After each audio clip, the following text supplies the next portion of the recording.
He told me that he did not have a memory of his parents where violence was absent from their home.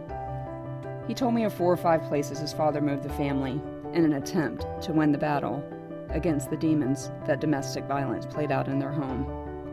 I met Angel under that same blue and white flickering Faith Children's Home sign as his sister Anne Marie. Faith Children's Home had kids from all walks of life, but Angel, Anne Marie, and her 2 brothers were special, and we all knew it. Their story made headlines, and the Rivera story affected me more now as a domestic violence survivor than it did then. But now I want to shout their victory from the mountaintops, because theirs is a story of hope through unimaginable pain. Theirs is a story to show the world that the cycle of domestic violence can be broken. The fight that day was all about the color of a to-be-purchased Bible. She wanted white because it signified purity and forgiveness and the hope of a new start. He wanted black because it would not show dirt. Angel told me how the night before, police officers pulled his mom out of a ditch after she overindulged in alcohol. He told me of how his parents had again and again been separated and were taking their marriage through one more whirl trying to make it work. During the many separations, Angel told me that his dad, who is an ex-narcotics agent, had his ways of finding them when they left. He tells of things that happened that drove her and the kids to local shelters a few times. But after the cops brought her back to the family home after that ill-fated night of drinking, she found herself right back in the line of fire. But she was eager to make it work, and so they all got up the next morning and went to church. Angel told me that his mom and dad went forward for prayer that day, and they had the hope that maybe it was a magic prayer of some sorts. He, just a freshman in high school, had just made the varsity basketball team, was in the marching band, and shined in his youth group at his church. But then November of 1989 changed everything for him, his brothers, and his sister Anne Marie. Angel told me that he and his brothers were outside playing basketball or football and listening to music, and then they heard it. And as he was telling me the story, he struggled to find the word to describe what he heard. But he keeps telling me, it was like a light bulb breaking, he said. He continued to tell the story of how ultimately those 4 children ended that day with both of their parents dead. One of them said his last words to Angel before taking his own life. Angel explained how he tried to stop his dad from taking his own life. He told me how they saw their mom gone by the time they got in the house. He told me they still don't know if he killed her or she killed herself. He told me about his father throwing him across the room because he tried to stop him before the gun discharged the bullet that took his father's life. He told me his father's last words: "Tell your sister I love her and call your grandmother."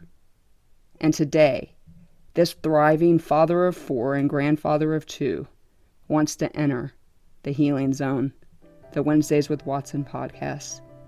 This is his story of hope and healing, all of those crooked roads that have taken him to such hope, such forgiveness, and just this amazing person that I see actually physically sitting in front of me today. My heart is stirred by a noble theme as I recite verses for my King. My tongue is the pen of a skillful writer. Psalm 45:1. Guys, thank you for listening to the Wednesdays with Watson podcast. We are in season 2, and this is the place where we will chronicle stories of hope and healing that came from the crooked roads of trauma and pain. This season follows season 1, PTSD, Jesus and Me, where I have told much of my story and my journey with PTSD. And if you've not caught those episodes, I would encourage you to go back and do that. Also, I hope that you will find some hope and healing from the stories of other people as we go through season 2. And so without further ado, let's drop into this episode and my conversation with today's guest. Make sure you listen to the end though, because you never know when I may drop a Watson surprise on you. Also remember that for every podcast you listen to and every time you hear my voice, the promises of Joel 2:25 are being fulfilled in my life where God is absolutely restoring all of the years that the locusts have stolen. So until then, my tongue will continue to be the pen of a skillful writer. Let's drop into this episode today. Angel, welcome to the Wednesdays with Watson podcast. Hey, Amy. Thanks for having me. How are you? And usually okay. This has been one of those things that it touches so many people that I wanted to be a part of so I could help with my story. It's not an easy story to go back over, but I know that by doing this, we all will heal from it. So Yeah. And so let's not bury the lead. Let's start with, how are you doing today? Because, by the way, I'm looking across at you with a Tampa Bay Buccaneers Super Bowl winning hat on, and we both are kind of lived the majority of our lives in the Tampa Bay area, so go Bucks. But I don't want to bury the lead because people just heard me read that story and they're probably about ready to hit stop on this podcast. And so let's not bury the lead. Tell me how you're doing today. So today I'm better than I was when it happened. I'm better every day than I was the day before, but it's always a challenge. It's always fighting your demons is never easy, but it's always worth it because there's always light at the end of the tunnel. And so I'm doing better than I was. Am I okay? As okay as to be expected. I mean, it's been 30 plus years. Every day is another day where we learn from what happened, and so the last couple of weeks have been a little more emotional for me. But now, as we speak right now, I'm doing okay. You're doing okay, and you're not going to brag on yourself, but I will. But you have a beautiful family. Beautiful wife, two beautiful young children. You never did things the traditional way, so you did 2 sets of kids. You have 2 grandchildren. Yes. And you own your own business. Yes, ma'am. And the reason why I'm saying those things is because I need my listeners to have some hope after they heard what I just read. Right. Well, you know what? At the end of the day, life is what you make out of it. You can take lemons and make lemonade, or you can sit and wallow in what happened. And I chose not to do that. I chose to press forward. It's not my fault what happened. And your sister did the same. Yes. For those of you listening to this, the episode right before Angels is his sister. I'm going to rapid fire some questions at you before we get to the heart of the interview. This is a podcast about PTSD, and it is a podcast for PTSD patients, for those that love them, for people wondering if they have it, all of the things. Have you ever been officially diagnosed with post-traumatic stress disorder? Yes. I actually went to a psychiatrist several years back. Found out that a lot of the issues that I have are stemming from all the years of abuse from my father, and then stemming from this traumatic experience, a lot of other issues. So yes, I've been diagnosed with post-traumatic stress disorder.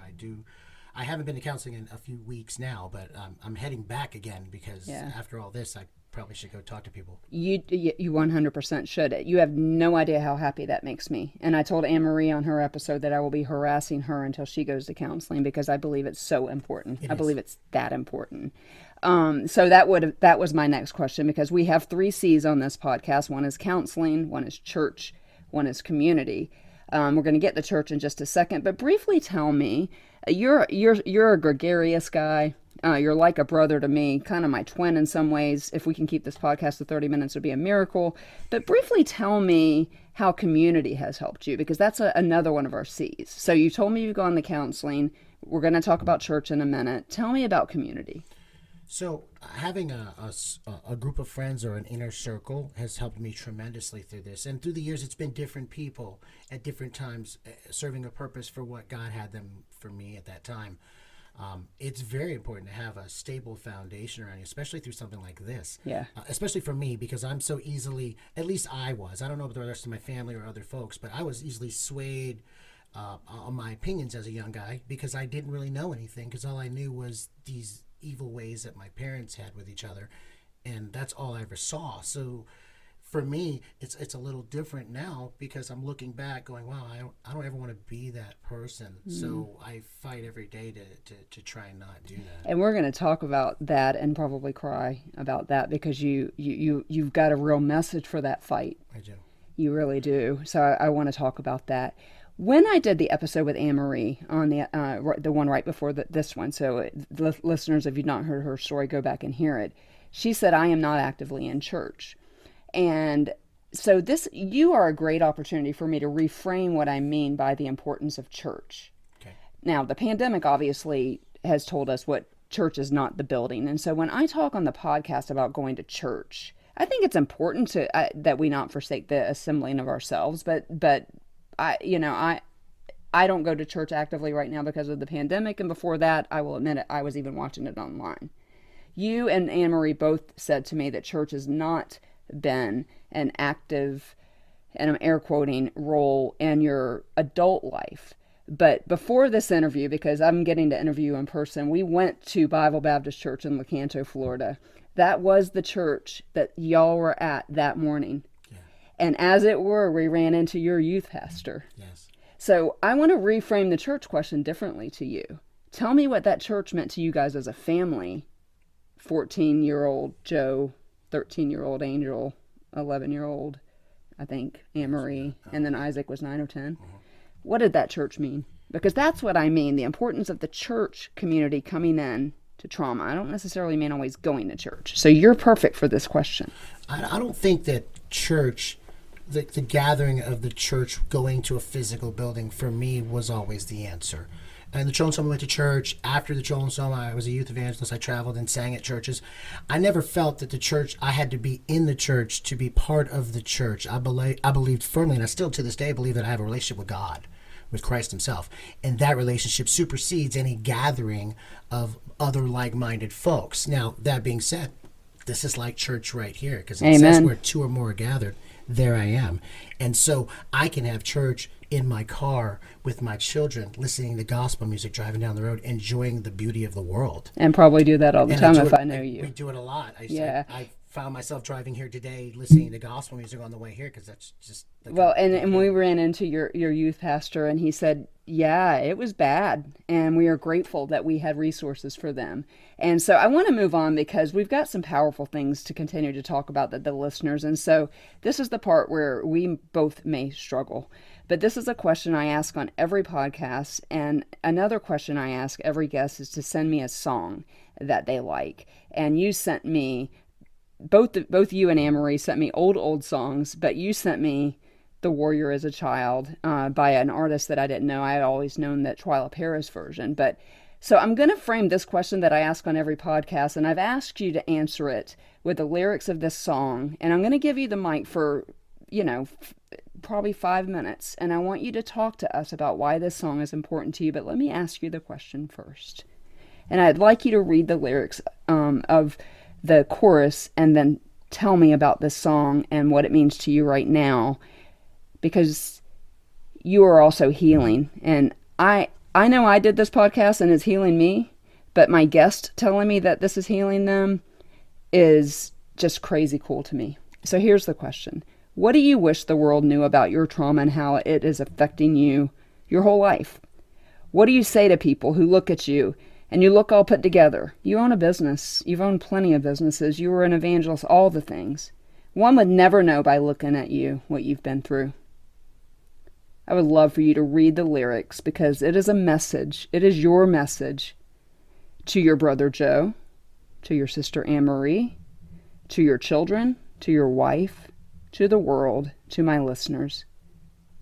What don't they know about you? So the lyrics simply say, they don't know that I go running home. They don't know who picks me up when no one is around. I drop my sword and I cry for just a little while, because deep inside this armor, the warrior is a child. The song resonates with me because my parents were gone at such a young age, and I feel as if in my entire life, with everything that was going on, that I was always fighting for my parents, fighting for my family. And it never seemed to be enough when I was a kid. Now I know now, 30 years later, it had nothing to do with me. It was two adults having adult conversation, and that children just don't understand. I understand now people are different, and things went down that probably should have never happened. I know they should have never happened, but unfortunately they did. And so here we are. People look at me and think I'm all put together. I'm smiles. I'm happy. My wife and my kids don't always see that. My wife, she bears the brunt a lot of my PTSD issues, I'm not the nicest guy sometimes. I'm not the best father. I'm not the best dad. I'm not the best brother. I'm not. I'm just a guy who struggles every day to put this behind me and not let the whole world know that my whole life at one point was in shambles.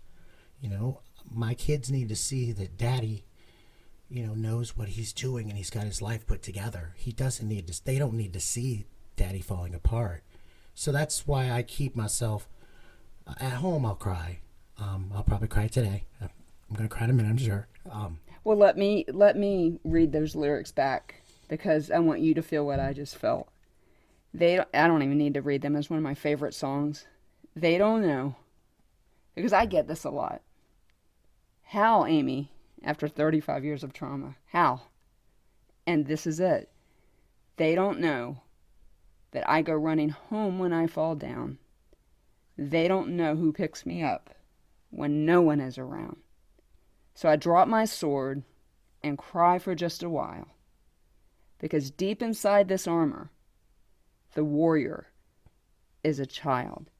And what I want you to know is that you are a warrior. None of those things that you just said are true. You are a fantastic father, an amazing husband, an amazing friend, an amazing brother, an amazing human being. And usually I ask family members to tell me what it is like to live with somebody with PTSD. I know, by the way, just as a means of a little levity here, with your wife, Christine, you outkicked your coverage, my friend. I did. I married up. You married up. She is fantastic. So I sent a note to Mama Gowan today. And I said, would you and Dad just text me something for Angel? And this is what she said. Part of it's funny, you're going to laugh. For the listeners, Angel, let's just say he had a little issue obeying the rules at the children's home. About Angel is what Mom says. We go back a long way. He had a lot of issues, but we saw in him, with the help of the Lord, he has become what he is today. I have not read this, by the way. Although it was a big job for Jesus, she says. But he tells us if there's anything too hard for him, nothing is too hard for our precious Lord. Even Angel. We love that boy. Through hard times and his good times. Today he has become what the Lord knew he would be. We are so proud of him. Now he is a dedicated Christian, a great husband. And then she goes, well, most of the time. No, he really is such a good father and a family man. God greatly used his dear wife to help. Get on track for Jesus in all cap letters. We love you, Angel. And we are so proud of what you have become. How different is that as the way you just explained yourself? That's Mom McGowan. She's 85 years old texting us. Yeah. Mom was, she's quite the mom to me. Used to send me little pink letters. If you guys don't know what the pink letters are, if you ever were in the children's home, Mom used to give us little pink letters. Whether you were in trouble or whether you were not, she would send you a little letter, said if someone hadn't told you that they loved you, she would just send you a little note. I have 27 of those. I still have every single one of them. I don't know how many I have, but I have. Me too. I got quite a few. I was always in trouble. Yeah, Mom, that text is precious. And I want you to hear her words and not yours. You are a warrior. And in some ways you are a child, because what you saw is unimaginable. We're not going to sensationalize that on this podcast, what you saw. I know what you saw. You told me what you saw, but I'm not going to tell my listeners what you saw. I'm going to ask you a couple hard-hitting questions before I end with a question that I want you to give a message out to the Angels, Joes, Amories, and Isaacs of the world, because the fact of the matter is murder, suicide, double suicide is not going anywhere. And if anything, it has risen. And so my last question, I'm going to ask you to give some advice to some of those people out there. But I have some hard-hitting questions. Some of them you know are coming, some of them you don't. Have you forgiven your parents? Oh yeah, oh yeah. About 9 years ago, well, actually, no, it's about 8 years ago now. Right before my son Reed was born, I made a trip up to Georgia to see my oldest son, and I just felt at that point in my life it was time to put it behind me. I can't live in the past. If you keep looking backwards, you're going to keep falling down. If you keep pressing on forward and keep your chin up, you'll push through anything, God willing, and God gives you the strength. And that's what I did. And so 7 years ago, I put that behind me. So yeah, I believe I forgave him. I don't believe it had anything to do with me to begin with. So Right. I've never felt as if I was the fault or the blame. They're two adults who made a conscious decision to do something that changed our lives. Was it selfish? Yes. Was it unfair? Yes. But at the end of the day, it was their choice, and I can't control other people. I can only control the way I react to it. So, yeah, I forgave them a long time ago. I don't even think I was ever mad at them for leaving us. I always knew that if they kept on the path they were going, they were going to end up dead. And it was a self-made prophecy more than anything. It was just the way it happened. And it's easy to focus, if you will, on the actual ending, the completion of what they did to themselves, the completion of suicide, and trying to be sensitive to listeners. It's it's easy to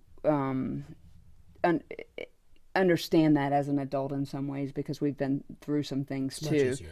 Yeah, like you said, when you're an adult, it's easier to kind of view it through that lens.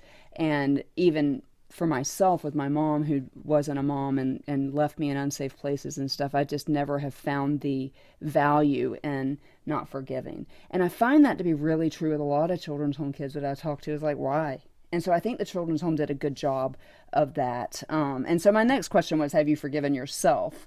Which you just answered for me. Now, you've already alluded to this, and I know the answer, but this podcast is also about Jesus, who is the star of my story. Is he the star of yours?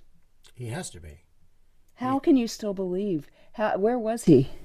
He was there the whole time. It says, when my father and mother forsake me, the Lord will take me up. I've held that Bible verse my whole life.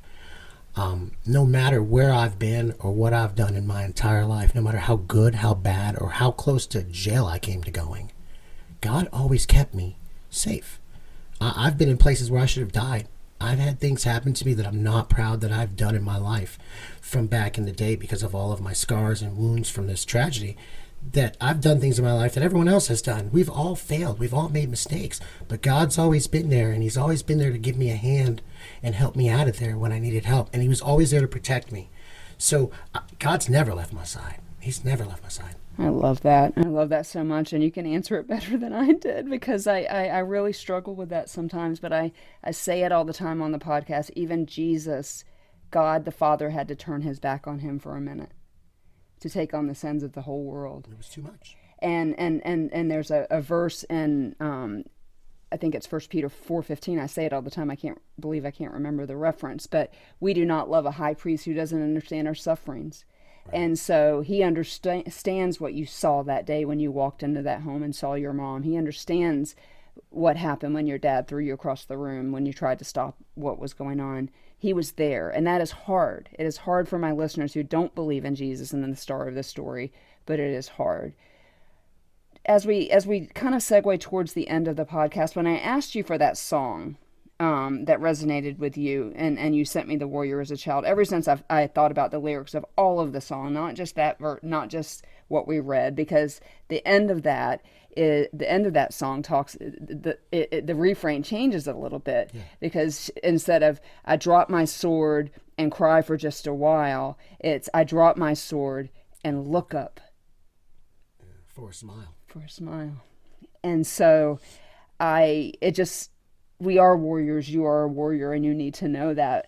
But I do want to step into the role of big sister for you for a second, because I was also reminded of this verse in Exodus 14:14, and it's God talking to Moses. And Exodus 14:14, I will fight your battles. You be still. I always say that word wrong. I will fight your battles. You be still. And I really hope that not only for you and for me, but for everybody under the sound of our voice, will be a lot of children's home kids will listen to this. We'll post this on the Faith Children's Home page. A lot of trauma patients. But I really hope the people under the sound of our voices will go from dropping their sword and resting for a while and dropping their sword, falling into the arms of the star of the story, and look up for a smile. And so my prayer to you, Angel, is that your life moving forward will reflect the part of the song that I asked you to read, and also the part where you never pick up the sword again, the part where you're just the spectator in the battle because he will fight your battles for you. Now I want you to turn over that board you have in your hand, and I want you to read what's written on the back of that board. It says, spoiler alert, Jesus wins in the end. God gets the last word, Dr. William Rice. Spoiler alert, he wins in the end. We could put down our swords and rest because he will fight our battles. I want to close by telling you how much I love you. I am very sorry for the film strip that you have in your mind. But I want to tell you how so proud I am of you for fighting through those demons of those early years, drugs, alcohol, all this stuff. But as your big sister, I would love to see you know that you don't need to pick up that sword anymore. You can rest, Angel. You can rest. You're a good father. You're a good brother. You're a good man. You shouldn't be. There's a song that we play out of the outro of the song called Marked by You. And you are marked by him. You are always marked by him. Never forget that. Do you have anything to add before we close? Any messages? This is a time for you to have the mic. You heard Anne-Marie talk to y'all on this very mic. Do you have any messages for those that love you or anybody in this world, kids out there who have lost their parents the same? But I want to first start with, talk to the people who love you. And for those of you who know me, you know that life with me is never an easy trip. It's never been easy for us, ever. You know, from day to day, emotions sway left and right and up and down, and things trigger. Don't be afraid. Don't be afraid of those things. You have to face them, because if you can't face them, you can't get past them. If you can't get past them, you'll lose your family. You'll lose your world. You'll lose your life, whatever that might be. My family knows I love them. I do. I love my brothers, my sisters, my wife, my children more than life itself. Sometimes I don't show it that way, but that's just part of the illness I have that I'm trying to get past. I have a good support system, and it's really important to find those people to help you. Not only that, I believe firmly that when I get alone in my quiet time with God, he takes care of me, and he helps me to heal my wounds. It's not easy. It's not easy. It will get better. It will get better. I think my sister said that. It gets better. She ended the podcast with saying it will get better. And I can't think of a better way to articulate it. It's not always easy. But you know what? Here's the thing, man. Real talk. If you look at the tunnel, it's always dark. But there's light at the end. There's always, if it wasn't for the light at the end, there wouldn't be a goal. And that's the goal we all should strive for, to get to that light. The light that makes you a better person. The light that puts you past the darkness. Because they're always going to be fighting darkness. That's the world that we live in. But if you can remain focused on getting to the light and not letting those things that push you down, keep you down, you'll make it. And that's a perfect segue to a verse that I wanted to close with. 1 Peter 2:9. You are a chosen people, a royal priesthood, and you're coming out of darkness into this marvelous light. Angel, we're not done with you. I have a feeling that we'll be podcasting together. Some other content will be on our YouTube channel. But thank you for being here today. Thank you for sharing your story. Thank you for all of it. Thank you for being in my life for 30 plus years. We all went our derelict directions, but we found our way back to the Lord. You know why? Let me ask you, because Anne-Marie didn't remember this, but close us out on this. Do you remember what Dad McGowan said 3 things to do when you left the children's home? Stay on your knees. Mm-hmm. Stay prayed up. Mm-hmm. And the third one, I don't remember the third one. Stay in church. Stay in church. Stay in the Word. Mm-hmm. Stay on your knees. Stay on your knees, yep. And they love you, and they told you that, and you as this song is going to be playing on the outro, are marked by God. And I have always known you were destined for greatness. And when I say destined for greatness, I mean something for God, which you're already doing. You're doing this on this podcast. I did the same as you. Went a bunch of weird roads. But now we're sitting in a closet that I made a podcast studio talking about the faithfulness of Jesus. Amen.